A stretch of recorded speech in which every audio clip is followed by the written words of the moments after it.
అట్లు చూస్తూ ఉన్నాం. 3వ అధ్యాయంలో పిలుపునిచ్చాడు దేవుడు. పద దగ్గర పద అని చెప్పాడు, పద చెప్పాడు మోషే. అలాగనే ఎన్ని చెప్పినా వృధా అని మరి మోషేని ఐగుప్తికి పంపించి నాయకత్వాన్ని అందించినట్టు చూచాం. 4వ అధ్యాయంలో 7 కర్రలు చూచాం. నిన్నటి దినాన మోషే చేత అద్భుతాలు దేవుడు చేయించాడు. ప్రజలందరూ మరి తమ బాధని దేవుడు కనిపెట్టాడు అని తల వంచి నమస్కారం చేసినట్టు చూస్తూ ఉన్నాం. నిర్గమాకాండం 5వ అధ్యాయము. తర్వాత మోషే అహరోనులు వచ్చి ఫరోను చూచి, ఇశ్రాయేలీల దేవుడైన యెహోవా అరణ్యములో నాకు ఉత్సవము చేయుటకు నా జనమును పోనిమ్మని ఆజ్ఞాపించుచున్నాడనిరి. ఫరో, నేను అతని మాట విని ఇశ్రాయేలీలను పోనిచ్చుటకు యెహోవా ఎవడు? నేను యెహోవాను ఎరగను, ఇశ్రాయేలీను పోనీయనెను. ప్రార్థన. సమీపింపరాని తేజస్సులో అమరత్వములో వసించుచు నిత్యము పరిశుద్ధుడు పరిశుద్ధుడు పరిశుద్ధుడని గానా ప్రతిగానములు పొందుచున్న తండ్రి వందనములు. నీ వాక్యము యొద్దకు వచ్చుచుండగా వినేవారిని వివరించేవారిని మీ స్వాధీనమందుంచుకొని ఈ దినము మిమ్మును మీరు కనపరుచుకొనమని మీ నామమంతటి కంటే మీ వాక్యమునే గొప్ప చేసి ఉన్న యేసు నామములో వేడుకొంచున్నాము తండ్రి, ఆమెన్. ప్రభునందు ప్రియమైన వార్లారా, ప్రభు నామమున కృపా సమాధానములు తండ్రి మనందరికీ దయచేయును గాక, ఆమెన్. మరి నిన్నటి దినాన 6 లక్షల కాల్బలము తల వంచి నమస్కారం చేశారు. ఎప్పుడైతే దేవుణ్ణి స్తుతించారో దుష్టుడు ఓర్చుకోలేకపోయాడు. ఒక దైవ కార్యం జరిగేటప్పుడు దుష్టుడు పొంచి ఉంటాడు, ఏదో ఒక ఆపద తలపెట్టాలి అని. ఈ దినము 5వ అధ్యాయములో 4 భాగాలు మనకు కనపడుతూ ఉన్నాయి. 5వ అధ్యాయం ప్రారంభం నుండి 5 వచనాల వరకు సమాచారం కనపడుతూ ఉంది. 6వ అధ్యాయం నుంచి 17వ వచనం వరకు సంచారం కనపడుతూ ఉంది. అలాగనే 16వ వచనం నుండి లేక 17వ వచనం నుండి 19వ వచనం వరకు మనం చూచినట్లయితే ఇక్కడ సాకులు కనపడుతూ ఉన్నాయి. మరి 20వ వచనం నుండి 23 వరకు సణుగు అనేది కనపడుతుంది. సణుగుంది, ఈరోజు సాకులు ఉన్నాయి, సంచారం అనేది ఉంది. సమాచారము 4 భాగాలు చేసుకొని మనం మాట్లాడదాం. మోషే అహరోనులు ఫరో యొద్దకు వెళ్ళి దేవునికి పండగ చేయాలి. ఉత్సవము అనగా పండుగ. ఫరో అనగా అదొక బిరుదు. నలుగురు ఫరోలు ఉన్నారు నిర్గమాకాండంలో. యోసేపుని ఎరగని ఫరో వచ్చేసాడు. ఇప్పుడు దేవునికి ఉత్సవం చేయాలి. అరణ్యంలో 3 దినాల ప్రయాణం అంత దూరం మేము వెళ్ళి దేవునికి బలి అర్పించాలన్నప్పుడు యెహోవాని నేను ఎరగను, ప్రజల్ని నేను పోనీయను అని ఇతడు మాట్లాడినట్లుగా మనం చూస్తూ ఉన్నాం. వీళ్ళు సమాచారం చెప్తున్నారు. దేవుడు ఆత్మయ్య ఉన్నారు గనక ఆయన ఆరాధించేవారు ఆత్మతో సత్యముతో ఆరాధించాలి. దేవుణ్ణి ఆరాధించకపోతే తెగుళ్ళు వస్తాయని, ఖడ్గం చేతనైనా ఏదో ఒక శ్రమ ఐగుప్తి మీదకి వస్తుంది అని మరి చెప్పినప్పుడు ఇక్కడ ఎక్కువ పనులు చేయిస్తున్నారు. జనులు తమ పనులు చేయకుండా మీరెలా ఆపు చేయుచున్నారు, మీ బరువులు మోయుటకు పొండెనెను. కాబట్టి ఫరో ఇక శ్రమ పెట్ట మొదలుపెట్టేశాడు. సామెతలు 16:2 మనం చూస్తే నీ పనుల భారము యెహోవా మీద నుంచుము, నీ ఉద్దేశములు సఫలమగును. అయ్యగారు రాసిన పాటలో ఎక్కువ పనులున్న రోజు ఎక్కువ ప్రార్థన చేయాలట. మనం ప్రార్థన చేస్తుంటే ఎక్కువ పనిలో సగము అక్కడే అప్పుడే సఫలమగును అని తెలియచేస్తూ ఉన్నారు. కాబట్టి ఈ దినాన ఫరో యొద్దకు మోషే అహరోన్లు వెళ్ళినట్లుగా చూస్తున్నాం. సర్వభౌమ అధికారము దేవునికి ఉంది గనక దేవుని మీద ఆధారపడినప్పుడు దేనికి భయపడాల్సిన పని లేదు.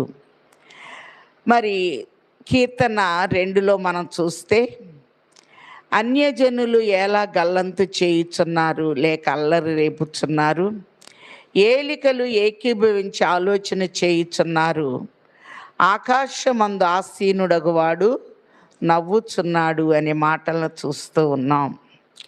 కాబట్టి ఎక్కువ పని, ఎక్కువ బరువులు పెట్టి మరి దేవుని వాగ్దాన ప్రజల్ని విసిగించినట్లు చూస్తూ ఉన్నాం. 6వ వచనం, ఆ దినమున ఫరో ప్రజల పైనున్న కార్యనియామకులను వారి నాయకులకు ఇట్లు ఆజ్ఞాపించను, ఇటుకలు చేయుటకు మీరు ఇక మీదట ఈ జనులకు గడ్డి ఇయ్యకూడదు. వారు వెళ్ళి తామే గడ్డి కూర్చుకొనవలను. అయినను వారు ఇదివరకు చేసిన ఇటుకల లెక్కనే వారి మీద మోపవలను. వారిలో దానిలో ఏమాత్రమును తక్కువ చేయవద్దు. వారు సోమరులు గనుక మేము వెళ్ళి మా దేవునికి బలి అర్పించుటకు సెలవిమ్మని మొరపెట్టుచున్నారు. ఆ మనుష్యుల చేత ఎక్కువ పని చేయించవలెను, దానిలో వారు కష్టపడవలెను. ఇక్కడ మనం చూసినట్లయితే ఎప్పుడైతే దేవుణ్ణి ఆరాధిస్తామన్నారో శ్రమ ఎదురైనట్లుగా చూస్తూ ఉన్నాం. మరి కష్టకాలము దేవునికి ఇష్టకాలం. కష్టం వచ్చినప్పుడు ఇష్టంగా మొరపెడతాం.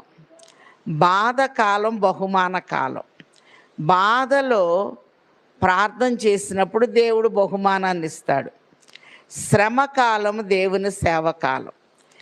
అయ్యగారు చెప్పారు, ఇబ్బందులు వస్తే పరలోకపు సిబ్బంది దిగుతుంది అని.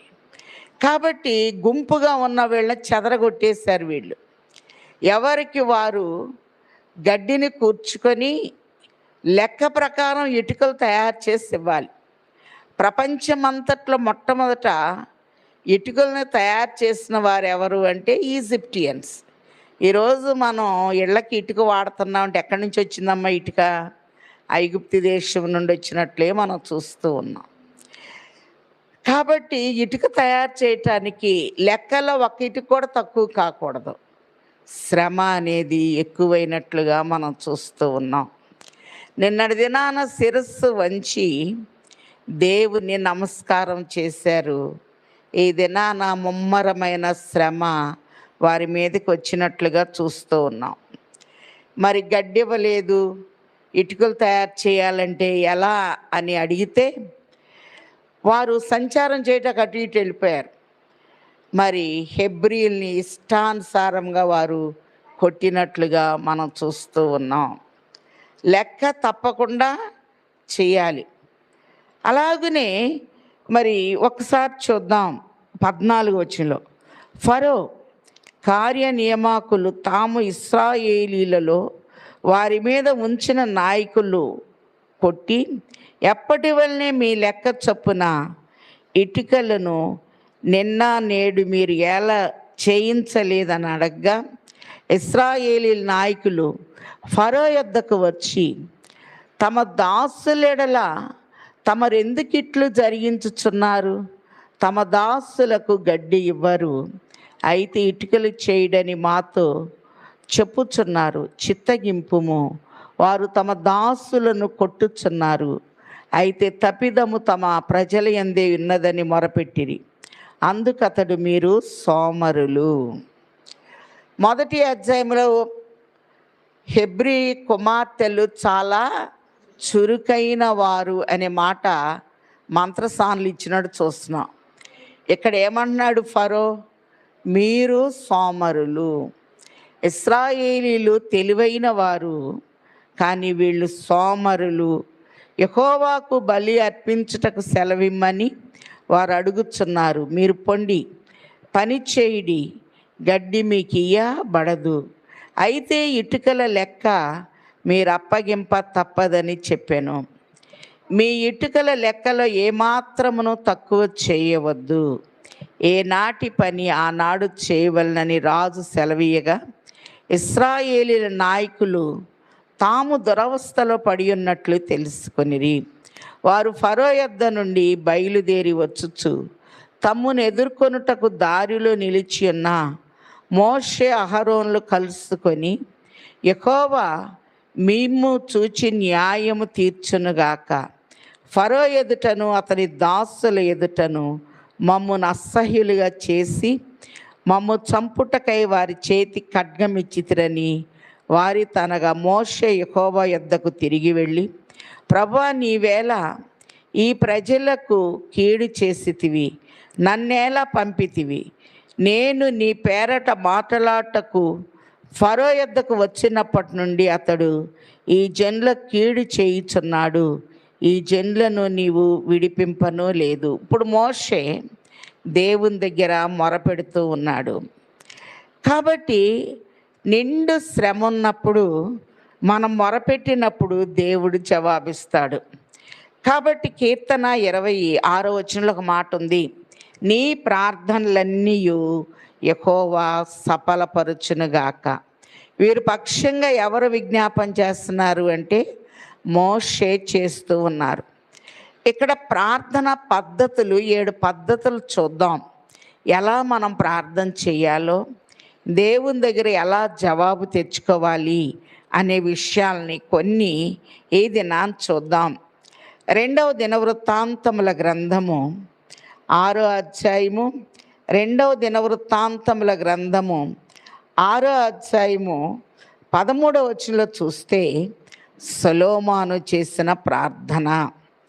ఇక్కడ మనం చూస్తే 13వ వచనం, తాను చేయించిన 5 మూరల పొడవును 5 మూరల వెడల్పును 3 మూరల ఎత్తును గల ఇత్తడి చప్పరమును ముంగిట ఆవరణమునందుంచి దాని మీద నిలిచి ఉండి సమాజముగా కూడి ఉన్న ఇశ్రాయేలీలందరి ఎదుటను మోకాళ్ళుని చేతులు ఆకాశం వైపు సొలొమోను ఇట్లని ప్రార్థన చేసెను.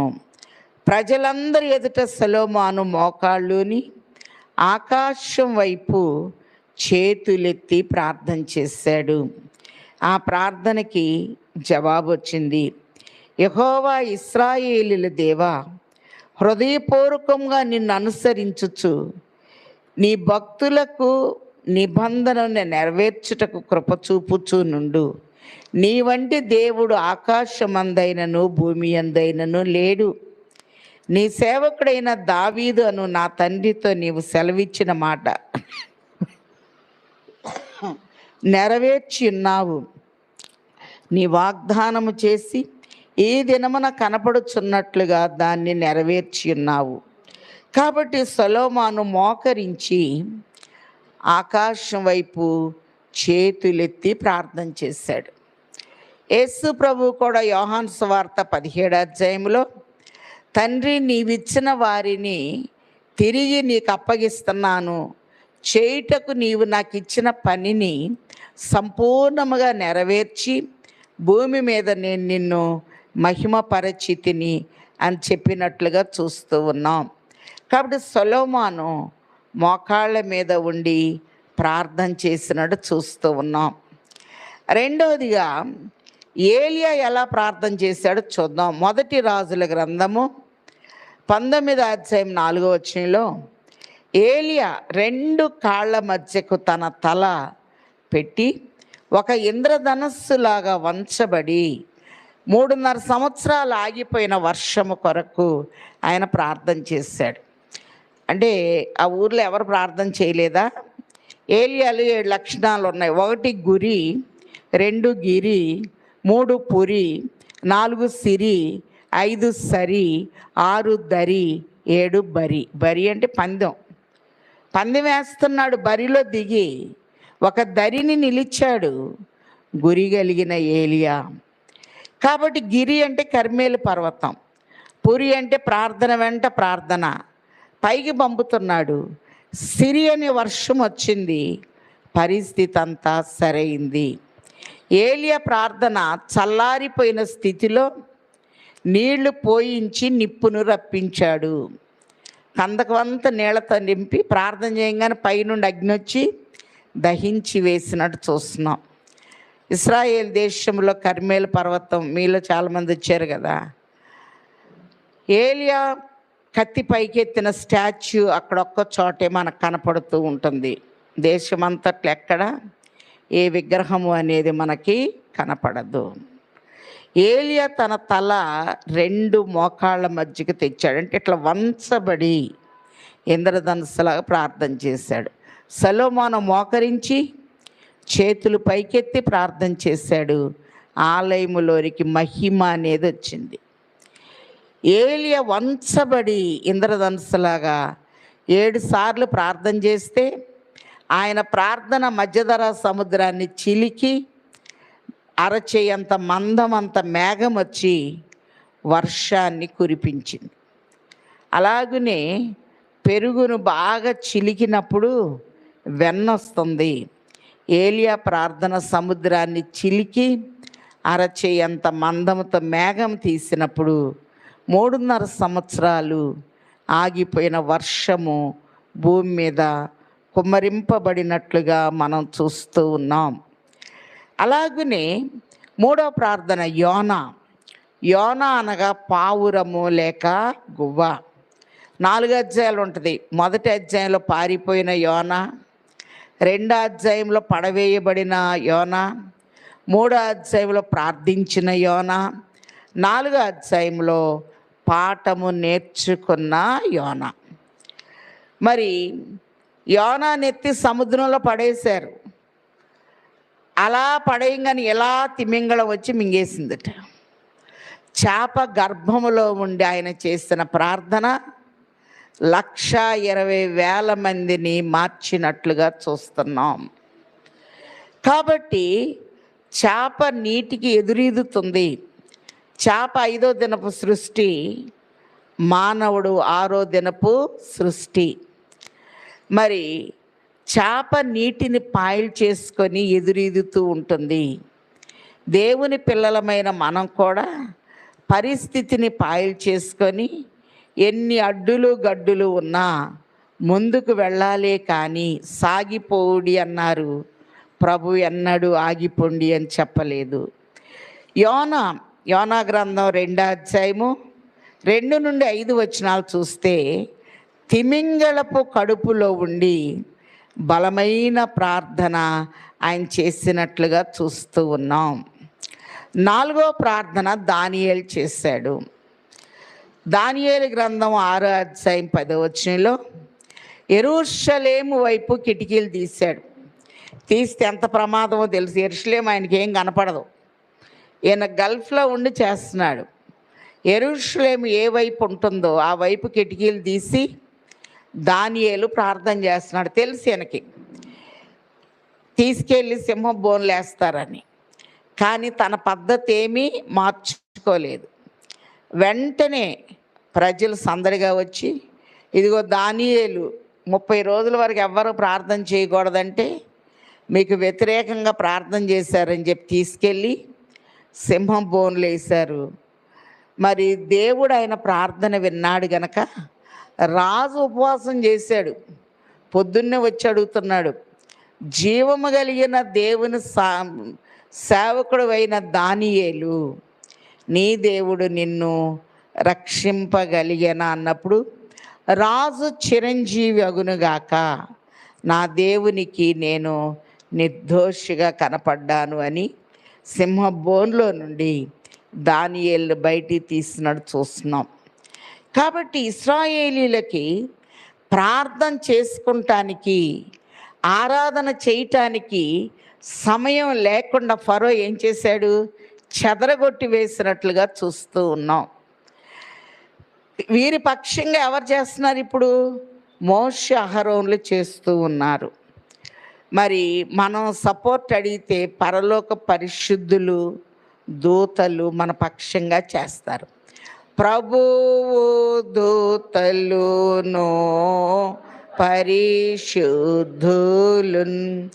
ఏక ప్రభువు దూతలును పరిశుద్ధులున్ విభవముగా మన మాజమసలు వెల్గుచుందురుగా వెల్గుచుందురుగా గనుక నా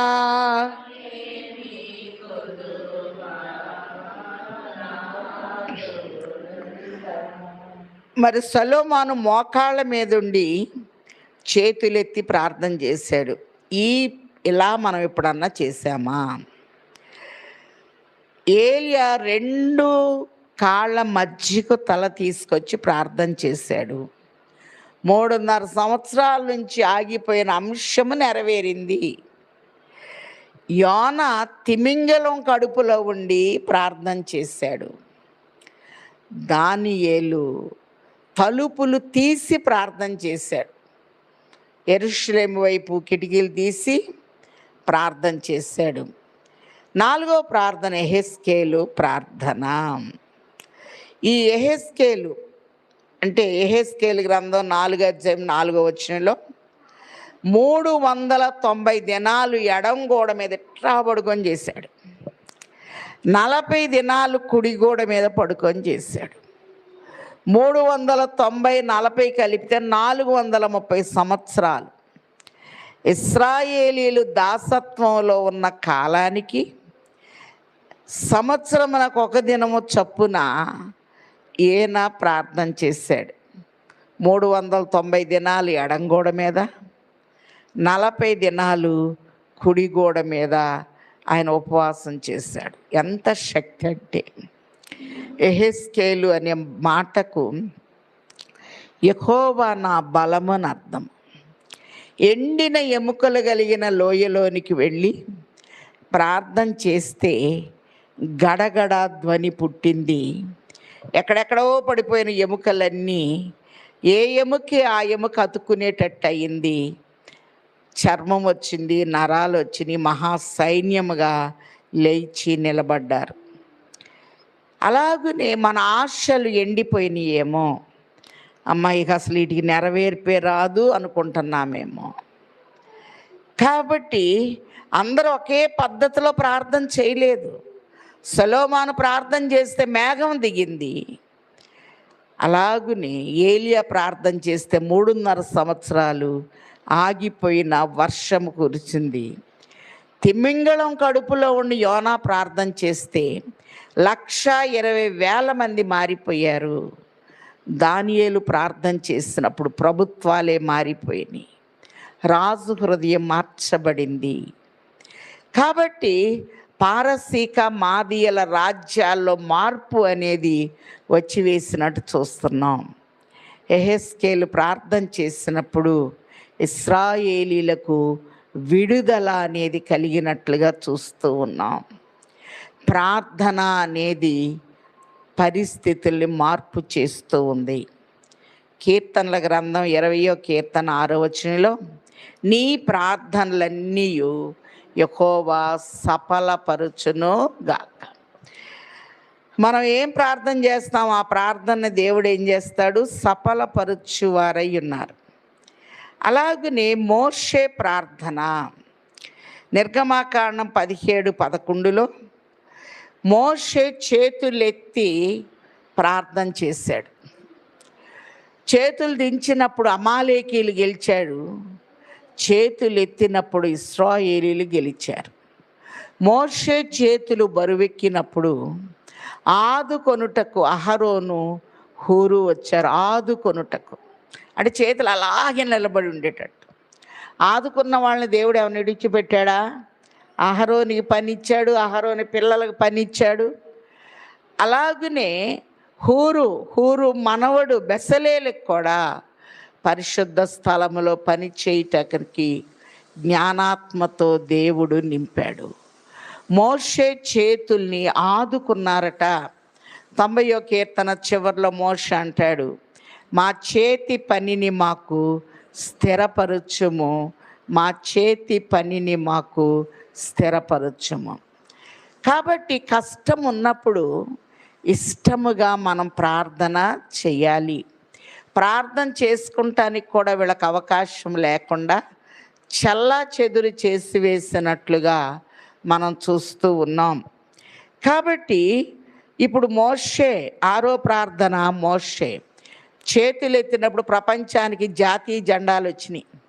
యెహోవా నిస్సి, నిస్సి అనగా ధ్వజము, ధ్వజము అనగా విజయము.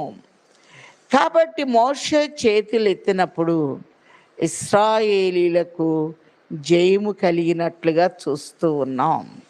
ఎప్పుడు మనం చేతులెత్తి ప్రార్థన చేస్తామో, మరి 147 కీర్తనలో నేను చేతులెత్తుట నీకు నైవేద్యము చెల్లించుటే అనే మాటల్ని మనం చూస్తూ ఉన్నాం. 7వ ప్రార్థన హిజ్కియా చేస్తూ ఉన్నాడు. 2వ రాజుల గ్రంథము 20వ అధ్యాయం 5వ వచనంలో హిజ్కియా గొప్ప రాజు. ఈ హిజ్కియా దగ్గరికి మనం చూచినట్లయితే యెషయా వచ్చాడు. వచ్చి నువ్వు మరణం కాబోతున్నావు, నీ ఇల్లు చక్కబెట్టుకో అన్నప్పుడు గోడ వైపు తిరిగి కన్నీరు కార్చాడట. యెషయా 38లో కూడా చూస్తాం. ఆ కన్నీటిని తన ఇంట్లో వాళ్ళు చూడకపోవచ్చు, తన బిడ్డలు చూడకపోవచ్చు, దేవుడు చూచాడు. కర్ర దెబ్బ కంటే, అలాగే కత్తి దెబ్బ కంటే కన్నీటి దెబ్బ చాలా గొప్పది. యోవేలు 2:12 అంటాడు, మీరు ఇప్పుడైనా ఉపవాసం ఉండి కన్నీరు విడుచుచు మనపూర్వకముగా నా యొద్దకు రండి అని ప్రభువు తెలియచేస్తూ ఉన్నారు. కాబట్టి గోడ వైపు తిరిగి కన్నీటితో ప్రార్థన చేశాడు. 15 సంవత్సరాలు ఆ రోజే చచ్చిపోవాల్సిన ఆయనకి 15 సంవత్సరాలు ఏమిచ్చాడు దేవుడు? ఆయుష్ ఇచ్చాడు. మనం చేసే ప్రార్థన బట్టి గడువును దేవుడు పెంచుతాడు. ఆయుష్ అనేది ఎవరి చేతిలో ఉందంటే దేవుని చేతిలో ఉంది. కీర్తన 21:3లో చూస్తే శ్రేయస్కరమైన ఆశీర్వాదములతో అతడు నన్ను ఎదుర్కొనుచున్నాడు, ఆయుష్ నిమ్మని నన్ను వరమడగగా సదాకాలము నిలుచు దీర్ఘాయువును నీవు ధరింపచేసి ఉన్నావు. ఆయుష్ ఎవరిస్తారంటే దేవుడిస్తాడు. అలాగనే మరి అందరూ ఒకే కోణంలో ప్రార్థన చేశారా? మరి సొలొమోను గొప్ప రాజు. ఆయన బలిపీఠం దగ్గరికి వెళ్ళి మోకాళ్ళుని ఆకాశం వైపు చేతులెత్తి ఆయన ప్రార్థన చేస్తే మేఘం దిగిపోయిందట ఆలయంలోనికి. ఇశ్రాయేలు సైన్యమునకు ముందు నడచిన దైవమా, ఇశ్రాయేలు సైన్యమునకు ముందు నడచిన దైవమా, నేడు మాతో కూడా నుండి మమ్ము నడిపించుమా, నేడు మాతో కూడా నుండి మమ్ము నడిపించుమా. సొలొమోను దేవాలయములు నీలి మేఘమురాగానే, సొలొమోను దేవాలయములు నీలి మేఘమురాగానే, యాజకులు నీ తేజ మహిమకు నిలువలేకపోయిరి, యాజకులు నీ తేజ మహిమకు నిలువలేకపోయిరి. ఈ పద్ధతిలో కనుక మనం ప్రార్థన చేస్తే నీ ప్రార్థనలన్నీ యెహోవా సఫలపరచును గాక. చాలాసార్లు మనం అనుకుంటాం, నేను ఎంతో ప్రార్థన చేస్తున్నా, నా ప్రార్థనకి ఏం జవాబు రావటం లేదు అని. మరి గొప్ప రాజయ్యుండి ప్రజలందరి ఎదుట నామోషిగా ఫీల్ అయ్యాడా? మోకరించి 2 చేతులు ఆకాశం వైపు ఎత్తి ప్రార్థన చేశాడు.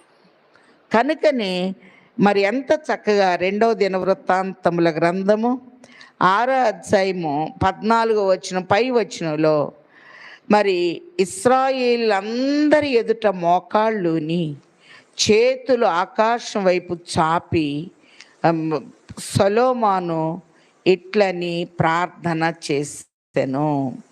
కాబట్టి ఈ బలిపీఠం మీద నిలిచి సమాజము కూడి ఉన్నప్పుడు అందరి ఎదుట మోకాళ్ళుని చేతులు ఆకాశం వైపు సొలొమోను చాపి బలమైన ప్రార్థన చేశాడు. అలాగనే ఏలియా మొదటి రాజుల గ్రంథము 19:4 తన తల 2 మోకాళ్ళ మధ్య, ఒకసారి ట్రై చేయండి ఇంటికి వెళ్ళి, ఎంత కష్టమో. మోకాళ్ళు ఇట్లా నేలకు ఆనాలి, మన తల అలా దించబడాలి. మరి వెన్నుపూసంతా వంచేశాడు ఆయన. ఆ ప్రార్థన 3.5 సంవత్సరాలు నెరవేర్పు లేని అంశము. మనకి సంవత్సరాల తరబడి కొన్ని అంశాలకి నెరవేర్పు ఉండదు. వీళ్ళు చేసిన పద్ధతిలో గనక మనం ప్రార్థన చేసామనుకో నెరవేర్పు అనేది తప్పకుండా దేవుడిస్తాడు. యోనా ఎక్కడుండి చేశాడు? భూమి మీద ఉండి ఏమైనా చేశాడా? తిమింగళం కడుపులో ఉండి చేశాడు. నినివే పట్టణ నస్తులకి ఆరాధ దైవము తిమింగళం, చేపలట వాళ్ళ దేవుళ్ళు.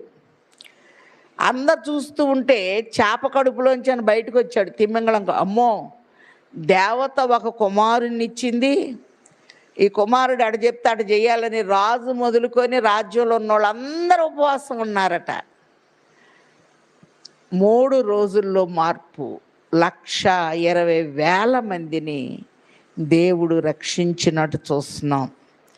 యెహెజ్కేలు 390 దినాలు ఎడంగోడ మీద, మనం 1 గంట పడుకోలేం.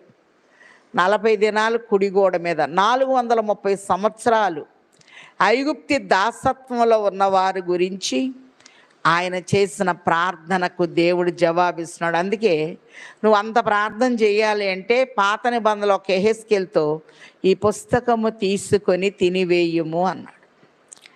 ఇర్మియా అంటాడు, ఇర్మియా 15:16 నీ మాటలు నాకు దొరకగా వాటిని భుజించి తిని. భుజించటం అంటే ఏంటి? తింటాం. వాక్యం మనం ఎంత చదివితే అంత శక్తి సామర్థ్యం అనేది మన మీద ఉంటుంది. మోషే చేతులు ఎత్తినప్పుడు ఇశ్రాయేలీయులు జయము కలిగి, రోజంతా చేతులు ఎత్తాలంటే బాధే కదా. మోషే చేతుల్ని ఆదుకుంటాకి అహరోను హూరు వచ్చారు. వారి బిడ్డల తరాలకు కూడా దేవుడు పనిచ్చాడు. ఎవరన్నా కష్టంలో ఉన్నప్పుడు ఆదుకుంటే చాలు, ఎంత సహాయమైనా దేవుడు చేస్తాడు. 7వ ప్రార్థన హిజ్కియా. గోడ వైపు తిరిగి, ఆ రోజే చచ్చిపోవాలి ఆయన, కానీ ఇదిగో నువ్వు మరణం కాబోతున్నావు, ఇల్లు చక్కబెట్టుకో అంటే గోడ వైపు తిరిగి కన్నీరు కార్చాడట. ప్రభు అంటున్నారు, చివరికి ఒక మాట చూసి ముగింపు చేసుకుందాం. యెషయా గ్రంథము 38వ అధ్యాయంలో మనం చూచినట్లయితే, ఆ దినముల్లో హిజ్కియాకు మరణకరమైన రోగము కలుగగా ప్రవక్తయు ఆమోజు కుమారునైన యెషయా అతని యొద్దకు వచ్చి, నువ్వు మరణమవుచున్నావు, బ్రతకవు గనక నీ ఇల్లు చక్కబెట్టుకోమని యెహోవా సెలవిచ్చుచున్నాడని చెప్పగా, అతడు తన ముఖము గోడ తట్టు త్రిప్పుకొని, యెహోవా యథార్థ హృదయముతోనూ సత్యముతోనూ నీ సన్నిధిని నేనెట్లు నడుచుకుంటునో, నీ దృష్టికి అనుకూలముగా సమస్తము నేనెట్లు జరిగించితునో కృపతో జ్ఞాపకం చేసుకొనమని హిజ్కియా కన్నీళ్లు విడుచుచు యెహోవాకు ప్రార్థించగా. హిజ్కియా ఎట్లా చేశాడు? మామూలుగా మనలాగా చేశాడు. తీరిగ్గా కన్నీళ్లు విడిచి ఆయన ప్రార్థన చేసినప్పుడు దేవుడు విన్నట్టు చూస్తున్నాం. కాబట్టి కన్నీటితో చేసిన ప్రార్థనకు చాలా జవాబు అనేది కనపడుతుంది. అందుకే కొండ మీద ప్రసంగంలో ప్రభు అన్నారు, దుఃఖపడువారు ధన్యులు, వారు ఓదార్చబడుదురు అని. వెంటనే యెషయాను పంపించాడు. హిజ్కియాకి 15 సంవత్సరాలు ఆయుష్ ఇచ్చారని చెప్పిరా, రుజువు అడిగాడు. దిగిపోయిన నీడ 10 మెట్లు ఎక్క చేసేదను అని ప్రభు తెలియచేస్తూ ఉన్నారు. మన ఆత్మీయ స్థితి దిగిపోయిందేమో. మళ్ళీ దేవుడు ఎండ గడియారాన్ని, ఆహాబు యొక్క ఎండ గడియారం ముళ్ళును మార్చి వేసేసాడు దేవుడు. ప్రార్థన పరిస్థితులను మార్చివేస్తూ ఉంది. కాబట్టి సాకులు చెప్పిన, సమాచారము అటు ఇటు పరిగెత్తిన ఇశ్రాయేలీలు మోషే అహరోనుల దగ్గరికి వచ్చి, మీరొచ్చి మాకు శ్రమలు విస్తరింపచేశారు అని బాధను బట్టి మోషే అహరోనుల మీద వీళ్ళు సనుక్కున్నా, వారు చేసిన ప్రార్థన వీరికి నెరవేర్పునిచ్చి వేసినట్టు చూస్తూ ఉన్నాం. మనం చేసుకోలేనప్పుడు రోమా 8:26లో ఆత్మ మన బలహీనతలను ఎరిగి మనకి సహాయము చేయుచున్నాడు, చెప్ప శక్యము కాని మూల్గులతో ఆత్మ తానే మన పక్షముగా విజ్ఞాపనము చేయుచున్నాడు. ఒకసారి మనకు ప్రార్థనా బలం చాలదు, మన పక్షంగా పరిశుద్ధులు చేస్తారు. కాబట్టి ఆత్మ మన బలహీనతలను ఎరిగి మనకి సహాయం చేయుచున్నాడు. మనం ముందు అంశం వెనక చేయాల్సిందే ముందు చేస్తూ ఉంటాం. పరిశుద్ధాత్మ అంశాలన్నీ ఒక ఆర్డర్లో పెడుతూ ఉంటారు. ఎప్పుడైతే సరి అయిన రీతిలో మనం ప్రార్థన చేస్తామో నీ ప్రార్థనలన్నీ యెహోవా సఫలపరుచును గాక. వీళ్ళందరూ ఏమైనా మనలా కూర్చొని చక్కగా ఫ్యాన్ కింద కూర్చొని తీరిక చేశారమ్మా? మరి సొలొమోను అయితే బలిపీఠం మీద ఉండి చేస్తున్నాడు, ఏలియా మోకాళ్ళ మధ్య నుండి చేస్తున్నాడు, యోనా తిమింగళం కడుపులో ఉండి చేస్తున్నాడు, యెహెజ్కేలు ఒక గోడ మీద ఉండి చేస్తున్నాడు, దానియేలు కిటికీలు తీసి ఇంకా సేపటి సింహం బోన్లు వేస్తారని తెలుసు ఆయనకి. సింహాలు తింటే తిన్నైలో ముందు ప్రార్థన చేద్దామని చెప్పి చేస్తూ ఉన్నారు. నిండు శ్రమలో మనస్ఫూర్తిగా వారు ప్రార్థన చేశారు. ఇప్పుడు ఇశ్రాయేలీలు ప్రార్థన చేసుకునే టైము లేదు, ఆరాధన చేసే టైము లేదు. ఫరో ఇటుకల లెక్క ప్రకారం మీరు చెయ్యాలి మాకు అని ఒక స్థలములో వీళ్ళు ఉండకుండా, ఒకరితో ఒకరు మాట్లాడుకోకుండా, లెక్క తక్కువ కాకూడదని చెదరగొట్టేశారు. అప్పుడు వీళ్ళకి ఏమొచ్చింది? దేవుని మీద ప్రేమ పోయి విసుగుదల అనేది వచ్చి వేసింది. కాబట్టి నాయకుడిగా వచ్చిన మోషే వీరి పక్షంగా దేవుని సన్నిధిలో నేను వచ్చిన దగ్గర నుంచి వీళ్ళ కీడే సంభవిస్తుంది అని దేవునికి మొరపెడుతూ ఉన్నారు. అలాగనే తండ్రి తన ప్రియ కుమారుడైన యేసు ప్రభుని లోకానికి ఇచ్చారు. రోమా 8:32లో తన సొంత కుమారుని అనుగ్రహించుటకు వెనుక తీయక మనందరి కొరకు ఆయన అప్పగించిన వాడు ఆయనతో పాటు సమస్తమును మనకెందుకు అనుగ్రహింపడు. యేసు ప్రభువును బట్టి ఆయన రక్షించటానికి, ఆయన అమూల్యమైన రక్తం చిందించటానికి. మరి శుక్రవారం అంటే ఏంటి? ప్రభు తన రక్తముతో మనల్ని కొన్నాడు. అందుకే 1 కొరింథీ 6:20 అంటాడు, మీరు మీ సొత్తు కాదు, విలువ పెట్టి కొనబడిన వారు, మీ దేహముతో దేవుణ్ణి మహిమ పరచండి. నేను నా ఇష్టం అంటాకి లేదు, మీరు మీ సొత్తు కాదు, విలువ పెట్టి కొనబడిన వారు అని ప్రభు తెలియచేస్తున్నారు. గనక విలువైన విధానములో ప్రభువుకి మనం మొరపెట్టి ఆయన ఇచ్చేటటువంటి ప్రతి ఆశీర్వాదమును అందుకోగలిగిన సామర్థ్యాన్ని తండ్రి మనందరికీ ముమ్మరముగా దయచేయును గాక. ఆమెన్. మంచి బోధకుడు అయ్యున్న తండ్రి, మీ మాటలు వెండి అంత పవిత్రములు, నీ మాటలు నాకు దొరకగా వాటిని భుజించితిరి అన్నట్లు మీ మాటల్లో ఉన్న మర్మమును గ్రహించగలిగిన సామర్థ్యమునివ్వండి. ఈరోజు ఇశ్రాయేలీయుల్ని ఆరాధించటానికి, ఉత్సవము జరిగించుకోవటానికి వీలు లేకుండా ఫరో వారిని చెదరగొట్టిన, కొట్టబడిన వారు, కార్యనియామకులు వారికి చాలా శ్రమలు పెట్టిన వారి పక్షముగా విజ్ఞాపన చేయుటకు 2 యాజకుల్ని మీరు నియమించినందుకై వందనాలు. అలాగే ప్రధాన యాజకుడిగా నీ ప్రియ కుమారుని మా కొరకు సిలువలో బలిగా అర్పణగా ఇచ్చి వేసిన తండ్రి వందనాలు. ఏ ఏ కుటుంబంలో ఏ శ్రమ ఉందో, ఎవరు నీ తట్టు ఇంకా తిరగలేదు, ఎంత గొప్ప రక్షణను నిర్లక్ష్యము చేసినలా ఎలాగూ తప్పించుకొందురని మీరు అంటున్నారు గనక నీ మీద ఆధారపడి నీవిచ్చే రక్షణ అందుకోగలిగిన సామర్థ్యమును నీ బిడ్డలమైన మాకు ఇచ్చి వేయండి. వచ్చిన బిడ్డలందరినీ ప్రతిష్ఠించమని, అలాగే ప్రతి ఒక్కరి అవసరత మీరు తీర్చమని యేసు నామములో వేడుకొంచున్నాము తండ్రి, ఆమేన్. అదృశ్యుడైన తండ్రి యొక్కయు అద్వితీయుడైన కుమారుని యొక్కయు అంతరంగ నివాసి అయిన పరిశుద్ధాత్మ తండ్రి సంపూర్ణ సహాయము, సమృద్ధి, సమకూర్పు సదా తోడయిండును గాక, ఆమేన్. అందరికీ మరణాత.